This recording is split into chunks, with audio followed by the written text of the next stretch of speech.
Hi everyone. ஒரு traveller ஒரு பைக்கில் ட்ராவல் பண்ணிகிட்ருக்காரு. ஒரு வயசான ஒருத்தர் வந்து ரோடு பக்கம் தனியாக நடந்து போயிட்டுருக்காரு. அந்த ட்ராவலருக்கு நேராக கிட்ட போயிட்டு அந்த பெரியவர்கிட்ட, ஐயா இந்த ரோடு எங்கே போகுது அப்படின்னு சொல்லிட்டு கேட்குறாப்புல. அந்த பெரியவர் வந்து அந்த சின்ன பையனை பார்த்து கேட்குறாரு, நீங்கள் எங்கே போகணும் அப்படின்னு கேட்குறாரு.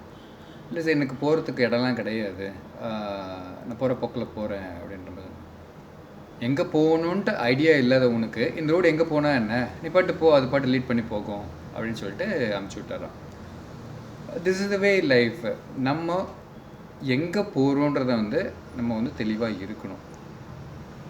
நமக்கு எல்லாருக்குமே உள்ளுக்குள்ளே வந்து ஒரு ஃபியர் இருக்கும்.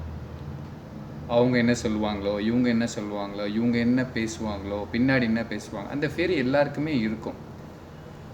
ஒரு 25 வயசில் வந்து சின்னலாக அப்போ தான் நம்ம கேரியர் ஸ்டார்ட் பண்ணணும்னு வச்சுக்கோங்களேன். அந்த டைமில் வந்து நமக்கான ஃபியர் வந்து பார்த்திங்கன்னா, இவங்க என்ன சொல்லுவாங்க, அவங்க என்ன சொல்லுவாங்க அப்படின்ற மாதிரி ஒரு மனப்பான்மை எப்போயுமே நமக்குள்ளே உருண்டு ஓடிட்டே இருக்கும். ஒரு 50 வயசு நம்மளே நெருங்கும் போது பார்த்திங்க அப்படின்னா, அப்போ வந்து நம்ம கொஞ்சம் ஒரு முதிர்வில் இருப்போம். சரி, யார் என்ன சொன்னால் என்ன, பரவாயில்ல, நம்ம வேலையை பார்ப்போம் அப்படின்னு சொல்லிட்டு அந்த ஒரு முயற்சிக்கு வரும். ஒரு 70 வயசு வரும்போது தான் நமக்கு புரியும், யாரும் யாரை பற்றி கவலைப்படுறது கிடையாது. அவங்கவுங்க வேலையை பார்க்குறதுக்கே நேரம் சரியாக இருக்குது. ஓகேங்களா? ஸோ நம்ம அடுத்தவங்களை பற்றி எப்போயுமே கவலைப்படணும், அவங்கள பற்றி யோசிக்கணுன்ற அவசியமே கிடையாது. நீங்கள் உங்கள் வாழ்க்கையில் வந்து ஒரு குறிக்கோள், ஏதாவது ஒரு கோல் ஃபிக்ஸ் பண்ணிவிட்டு அந்த கோலுக்கான பிரயாணத்தை தொடங்குங்க. அந்த பிரயாணத்துக்கு தேவையான முயற்சிகளும் பயிற்சிகளும் எடுங்க.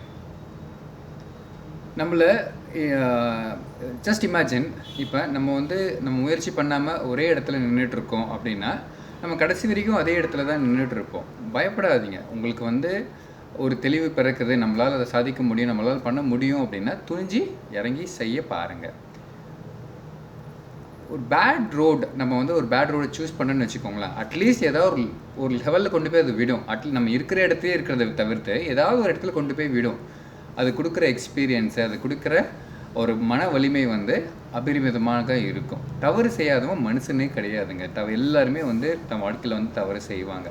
ஒருத்தன் தவறு செய்யலை, நான் எல்லாத்துலேயும் பர்ஃபெக்ட்டு, அவன் அப்படியே இருக்கேன் அப்படின்னு சொன்னான் அப்படின்னா அவன் லைஃப்பில் எந்த ஒரு புது விஷயத்தையும் வந்து அவன் முயற்சியே செய்யலை அப்படின்றத அர்த்தம். ஓகேங்களா? நீங்கள் ஒரு பிஸ்னஸ் என்டர்பிரினராக இருக்கீங்க, ஏதாவது புது ஸ்கில்லை கற்றுக்கணும்னு ஆசைப்படுறீங்க அப்படின்னா நீங்கள் யாரை பற்றியும் எதை பற்றியும் கவலைப்படாதீங்க. உங்களோட முயற்சியை வந்து அடுத்த கட்டத்துக்கு கொண்டு போங்க. ஓகேங்களா? Instead of staying in the same place, even though it's a bad road, it will lead to some place. From there you can catch and get it done. Okay, இது வந்து பல வெற்றியாளர்கள் சொன்ன விஷயங்கள் தான். ஓகேங்களா? பயம் அறவே இருக்க வேண்டாம்.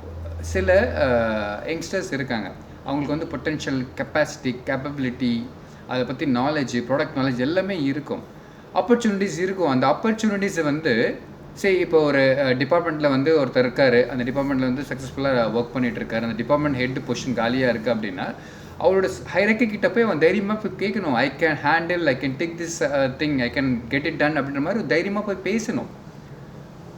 இவர் போய் கேட்டதுக்கப்புறம் தான் தெரியும் அவரோட பாஸோ ஹூவர் இட் இஸ் அவங்கள பார்த்து சிரிப்பாங்களா, இல்லை வாய்ப்புகள் கொடுப்பாங்களா, இல்லை தவிர்ப்பாங்களான்றது கேட்டால் தான் தெரியும். கேட்குறதுக்கு முன்னாடி இங்கே எதுவும் டிசைட் பண்ண முடியாது.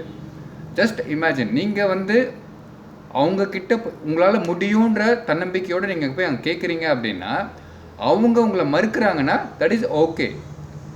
இப்போ நீங்கள் போய் கேட்காமே இருந்தீங்க அப்படின்னா நீங்களே உங்களை மறுக்கிறதா அர்த்தம். ஸோ உங்களை நீங்களே டவுன் பண்ணிக்காதீங்க. If you have that much of confident, you can lead and get it done. இறங்கி ஆகிட்டீங்க. Good day.